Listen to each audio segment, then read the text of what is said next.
ဒီနေ့မှာတော့ကိုဘေးနာကလူတိုင်းဟာလူသက်သမားနေဖြစ်နေပြီးမင်းလုံကျုံပါတယ်လို့ပြောတဲ့သူတိုင်းကမင်းကိုတတ်ဖို့စ조사နေတယ်ဆိုရင်တင်ဘာလုပ်မလဲဒီကိနဲ့မင်းကလေးတယောက်နဲ့လွှတ်ဝက်အေဂျင့်တယောက်ရဲ့တီမန်တမန်ခကြီးစဉ်အကြောင်းကိုကြည့်လိုက်အောင်လေစိတ်တစ်ခုရဲ့လူအုပ်ကြားမှာ Ryan Miller ဆိုတဲ့အမျိုးသားတယောက်ဟာပန်းတိုင်တစ်ခုကိုအာယုံစိုက်နေပါတယ်။သူဟာရိုးရိုးခရီးသည်တယောက်မဟုတ်သလိုသူပြစ်မှတ်ထားနေတာကလည်းလေရင်ခရီးစဉ်တစ်ခုတည်းမဟုတ်ပါဘူး။အဲ့ဒီအချိန်မှာပဲကားအပိုပစ္စည်းတွေအပြည့်နဲ့ခရီးဆောင်အိတ်ကိုမနိုင်မနှင်းတည်နေတဲ့ June ဆိုတဲ့အမျိုးသမီးလေးနဲ့သူတမင်တကာသွားတိုက်မိလိုက်ပါတယ်။ဒါဟာတိုက်ဆိုင်မှုလို့ June ထင်ခဲ့ပေမဲ့တကယ်တော့ဒါဟာသူမရဲ့ဘဝကိုတစ်ဖက်ရစ်ပြောင်းလဲပစ်တော်မဲ့အစာပြိုးမှုတစ်ခုပဲဖြစ်ပါတယ်။လေရင်ပေါ်မှာခီးတယ်ဆိုလို့သူတို့နှစ်ယောက်တည်းရှိနေခြင်း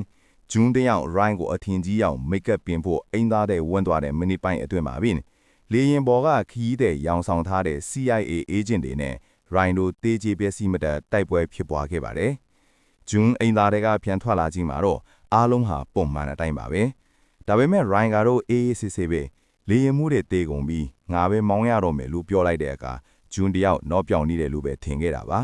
တကယ်တမ်းလေရင်ခါရမ်းပြီးတေဆုံးနေတဲ့သူတွေကိုမြင်လိုက်ရမှသူမဟာတေမင်းနဲ့နီးကပ်နေပြီဆိုတာသိလိုက်ရပါတော့တယ် Ryan ကလေရင်ကိုအောင်မြင်စွာအရေးပေါ်ဆင်းသက်နိုင်ခဲ့ပေမဲ့ဂျွန်းကိုအစ်စေခတ်ပြီးမင်းကိုလုံခြုံပါတဲ့ safe လို့ပြောတဲ့သူတိုင်းဟာမင်းကိုတတ်မိတ်သူတွေပဲဆိုရဲထူးဆန်းတဲ့သတိပေးချက်နဲ့သူထားရခဲ့ပါတယ်နောက်ကနေ့မှာတော့ဂျွန်းဟာသူမရဲ့အိမ်မှာပြန်နိုးလာခဲ့ပေမဲ့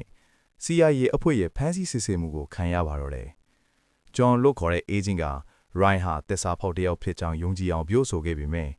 မင်းအခုလုံခြုံသွားပါပြီဆိုတဲ့စကားလုံးကိုကြားလိုက်ရတဲ့အခါမှာတော့ဂျွန်ဟာ Ryan ရဲ့စကားကိုသတိရပြီးရင်းသက်ထိတ်ထိတ်ဖြစ်လာခဲ့ပါတယ်။ Ryan ကဂျွန်ကိုဖြောင်းလဲကဲထုံးနိုင်ခဲ့ပြီးနောက်မှာတော့အဖြစ်မှန်တွေပေါ်ပေါက်လာပါတယ်။ Ryan လိုက်လံကာကွယ်နေတာဟာကမ္ဘာအင်အားအကြီးဆုံးစွမ်းရည်အရင်းမြစ်ဖြစ်တဲ့ Sapphire Battery နဲ့အဲ့ဒီ battery ကိုတီထွင်ခဲ့တဲ့ပါရမီရှင်ကျောင်းသားလေး Simon တို့ပဲဖြစ်ပါတယ်။ CIA agent John ကတော့ဒီ battery ကိုမှောင်ခိုဈေးကွက်မှာရောင်းစားဖို့အတွက် Simon ကိုတတ်ပြီး Ryan အဖို့အပြစ်ပုံချဖို့ကြံစည်နေတာပါ။ဇလန်းရဲ့အဆုံးသတ်မှာတော့စပိန်နိုင်ငံရဲ့နွားရိုင်းအပြေးပြိုင်ပွဲကြားမှာတီးထိတ်ရင်ဖို့လိုက်လံတိုက်ခိုက်မှုတွေဖြစ်ပွားခဲ့ပါတယ်။ Ryan ဟာသူ့ရဲ့အသက်ကိုပဓာနာမထားပဲ Simon နဲ့ John ကိုကာကွယ်ပေးခဲ့ပါတယ်။အဆုံးမှာတော့လူရုပ်မှာ John ဟာချိုးယွင်းချက်ရှိနေတဲ့ battery ပေါက်ကွဲမှုနဲ့အတူဇက်သိမ်းသွားခဲ့ရပါတယ်။ဒဏ်ရာရသွားတဲ့ Ryan ကို CIA ကပြန်လည်အသုံးချဖို့ကြိုးစားခဲ့ပေမဲ့ John ကတော့သူမရဲ့နီလန်နဲ့ Ryan ကိုဆေးရုံကနေခိုးထုတ်သွားခဲ့ပါတယ်။ Ryan နိုလာတဲ့အချိန်မှာတော့သူတို့နှစ်ယောက်အတူတူတွားဖို့အိမ်မက်မက်ခဲ့တဲ့နေရာလေးစီကို